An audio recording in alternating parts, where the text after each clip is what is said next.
What did she say? I would take this citation to visualize this case, which is very common. So I would just read. She says, I founded a civil society organization because I intended to help the military with technical support.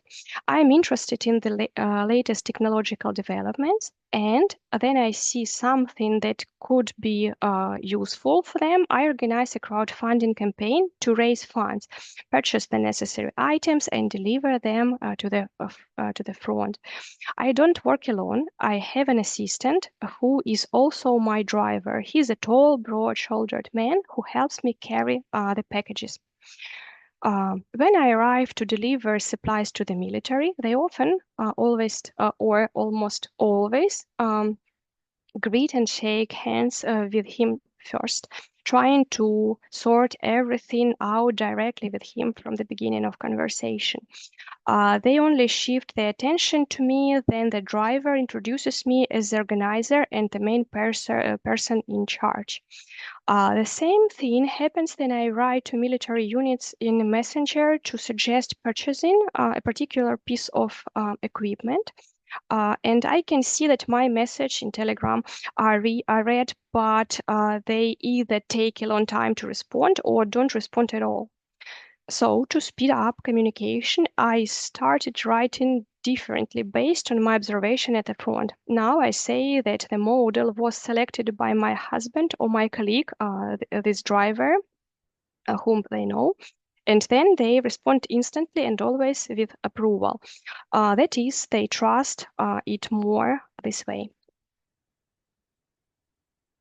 And another example could be referred to organized campaign against a voluntary group of activists, such as, for example, organized campaign in Facebook, in Twitter, sorry, not in Facebook, on Twitter. But so one of these activists, I will not say names because they are anonymized due to consent. So she's Ukrainian lawyer, civic activist, war journalist, and she stayed in Kharkiv to fix and report on war crimes, cooperating with BBC and OCSE. And she posted on her Facebook alarming message about attack on her account on Twitter, in X. Alarming things have been happened on Twitter, she says. I see a coordinated Russian information operation targeting Kharkiv. It has two goals. The first one is spreading panic. This includes fake reports about the need to evacuate the city and intimidation. Threats that Kharkiv will face the fate of Mariupol. And additionally, my personal Twitter has been besieged by bots.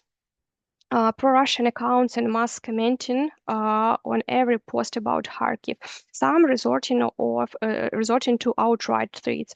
And actually, she mentioned Maria Zakharova, who put a comment under her account. So she told that she stands out in a particular way, and she finalizes this post with a statement that I think this whole situation needs attention and it's far from being just about the TV tower. Putting all these narratives and statements and what had been found during interviews, we could probably say that leaders of volunteer movements as a vulnerable category are subjected to systematic online attacks during the war, where they are accused of weakness, of corruption, or moral depravity. And these campaigns often exploit very explicitly gender stereotypes about women, portraying women as emotionally unstable, incompetent, or manipulated by Western decadent trends. So what about narratives which could be situated or put like in some citations from such messages? For example, such actions, meaning actions of female activists, these actions are to please Western trends. Their war is not female business. That soon Russia will be everywhere here. You won't see your man, so get used to it. Another one is some kind of nonsense about everything females do. What else can I expect from a woman? Or if women in Ukraine are already making drones, things are really bad there. Or since you are here, you are not needed anywhere else, meaning sexualized, referring to female nature and being a wife or so. And finally, about demonization of relocated activists, female, who are mostly represented by young mothers, refugees, that your help in Ukraine is needed by no one. It has rejected you.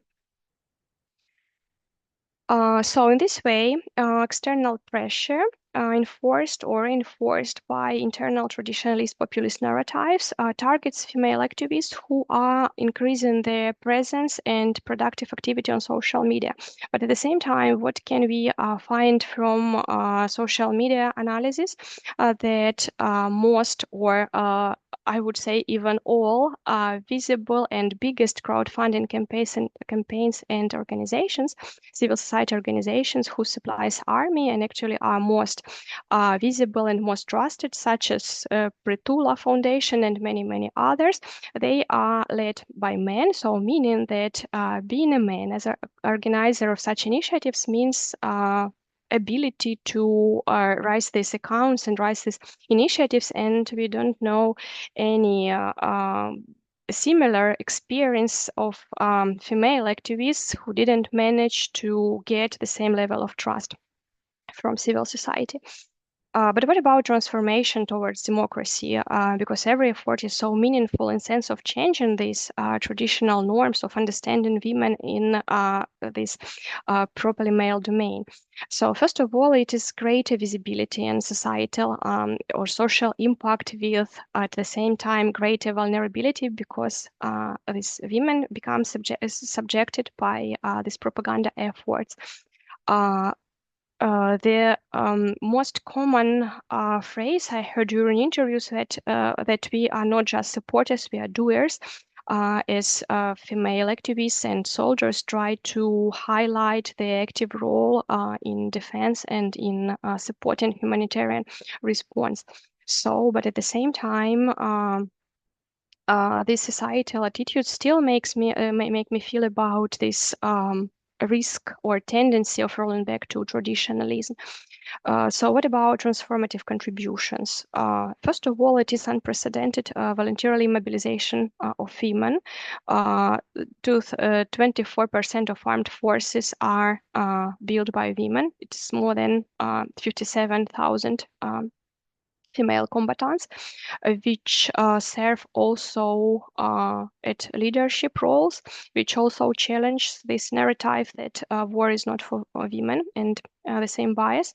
Also, according to social media analysis using the hashtag new post, meaning that so finding those who were active in humanitarian supplies at the front line, I managed to see that 50% of such volunteer organizations were and the accounts were led by women. It is more than 39,000 of fundraising accounts in 2023. So what about digital reach, including diaspora? Again, 90% of displaced Ukrainians are female refugees, forming global networks via digital advocacy, mainly in Telegram, in a specific group of help and self-organizing groups outside Ukraine. And also visible campaigns in social media and crowdfunding, which amplify female-led initiatives, sustaining national support. And coming back to challenging these traditional norms and roles at the arena of action, definitely such efforts redefine normative female identity, shifting women from just supporters to key actors or equal actors in resilience. As one respondent told, I just find myself in a position to this situation, reflecting, resisting not just to war, but to the normativity inside these relationships, where it is more than evident at such local tiny arenas, which makes everything evident. And Да, also, хорошо. social political impact that women's